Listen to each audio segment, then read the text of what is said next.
Welcome back, everyone. Rob Joswiak here. This is a continuation of the interview series. I got a lot of requests via email and in the comments for we want to talk to a management officer. Well, it's 2023, first interview of this new year. Hope it's going well and you're studying and focused on being a foreign service officer. Or if you're just stopping by and checking out the channel, thank you for that. With me, Mr. Josh Nelson. Hello, Josh. Yeah. Josh and I are A100 colleagues, so we've been in the department together over 6 years and actually went to Antarctica together. Yeah, that we did. Yeah, so he's actually heading to Brazil, where I was posted here in a few months, and estudando a português. So, yeah, and he already parle français, so a lot to learn from Josh today. So Josh, they want to know, what does a management officer do? And that's why we're here today, so please, by all means. All right, so what does a management officer do? In a nutshell, really how I like to describe it is you really are taking care of the actual embassy itself. So the people inside, the facilities, all the equipment. The management officer really makes sure that the day-to-day life is running. So that could include, things such as, what it takes to get people into the country, the diplomats, of course. So that's flights, travel, customs. When we move abroad, we have all of our items that come along with us as well. So with that being, we also have to work with customs and importation as well, and anything that the embassy needs to also run while it's there. So we have vehicles that we need to transport people around with, so we're in charge of that. Housing, we need to have a place to put people, so we look for places to put people. We deal with landlords. We also deal with, again, the finances. So anything that is finance related, any purchases, all come through the management section. And so it's really one of these things where you essentially touch the lives of all of the embassy people working there, and not just the State Department people, but all the other agencies that could be at the embassy. Yeah. So it's really what I like to say, it's more of touching the lives of the people that work there, right? Because you also deal with the local staff, so you are also in management, dealing with HR as well. You're dealing with the building, right? You don't worry about it, but you plan all the logistics when... Logistics, for sure. Yeah, when a trip is coming, when a high profile visitor is coming through, The management officer is the point person. I don't envy them on that one. Yeah, you make sure, you're coordinating hotels, you're coordinating, transportation, you're working with the airport to, if you need special clearances, things like that. You also are working through, with the host government, the Ministry of Foreign Affairs, on any of these aspects as well that could touch privileges and immunities and things like that. So you really do get a lot of interaction, a lot of face time with all the different missions and all the different people within, because for them to do their jobs, they have to go through the management section. Usually the first person you'll hear from once you get assigned to a posting and you're here in DC or the state studying or transitioning is the management officer. So Josh, one thing I get on the channel and online, you read a lot, maybe I don't fit well in economic or political, or I'm a PD code officer, obviously doing YouTube. Talk about the different backgrounds of your fellow management officers that you find, and how it really is a good cone or a good path into the foreign service for people from a variety of backgrounds. Yeah, so my background was in project management, so I have an IT background as well. So really what you need something that's a little bit more customer service oriented, because you really are dealing with all the people that live and work inside the community. So it's one of those things where it's a little bit of diplomacy in action, but within the community itself, because you are working with these people. So when somebody comes to you with a request, there's my thing is I always want to make everyone else's job easier, right? So they don't have to worry about the logistics, they don't have to worry about it. They just come to me with a request and say, I want to do this, and then we take care of it. So really just having kind of that customer service, that people-oriented approach is important, because that's who you're dealing with. That's your customers, everyone inside the embassy. So again, people, there's a wide range. That's the thing about management.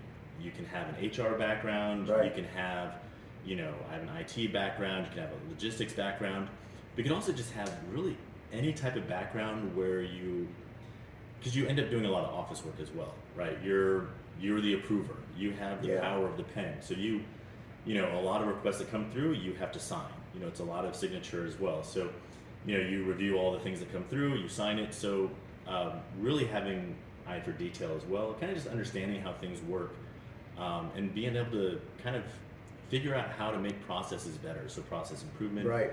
We have a lot of people that just worked, you know, either in administration before, people that have, you know, worked kind of with budgets and finance. Right. We have people that really, I'm trying to think of like, you know, all my other colleagues, but Well, one contracts. One thing when we talk about management officers, so we're generalists, right? And if you're watching this, Josh and all management officers also deal a lot with the specialists who could be HR, finance, IT, Facilities. correct? Can you talk about that a little bit? GSO. All the specialists that a management officer will supervise.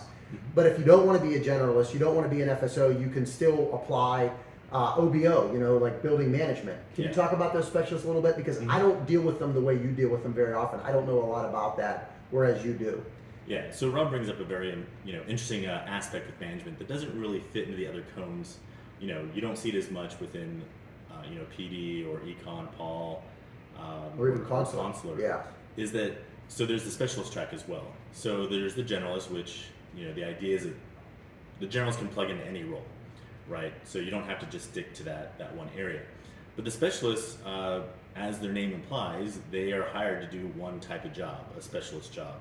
So inside of management, there's a few different places. There's a human resources officer, there's a finance management officer, there's a general services officer, there's also a facilities officer, there's, you know, IT officer. They have these specializations, and there's a few more. You can check it out on the. And I'll put the links careers. below for you to check those out. I mean, this is Path of the Foreign Service, but working at an embassy doesn't mean you're a generalist or an FSO. Right, and so that's the interesting part for me is that I can, you know, our jobs kind of interplay. And so when I was in West Africa, my boss was a specialist, right? However, I could go back and do his job. You know, I could take his position, and so there's a little bit of interplay between the generalist and the specialist on the management side that You don't find in the other cones. right, you don't Yeah. find in the other cones. The one thing that the management officer can do, the generalist can do that in general that the specialists aren't, is be the overall management officer. Right. And so the position that I'll be taking in Brazil is going to be management officer, Yeah. which is In that Kind of where you're overseeing. going, that's a senior position. I mean, not senior, but he's going to be one of the top 3 officers at the small consulate that you're headed to. right. I know, I was there. Yeah. and so what that means is that, you know, if you're a finance officer, you're pretty much only going to be doing the finance job. If you're a general services officer, you're only going to be doing that job. You know, you can move around worldwide. There's a ton of places Yeah. you can do this at. You can change different sizes, different scopes of responsibility.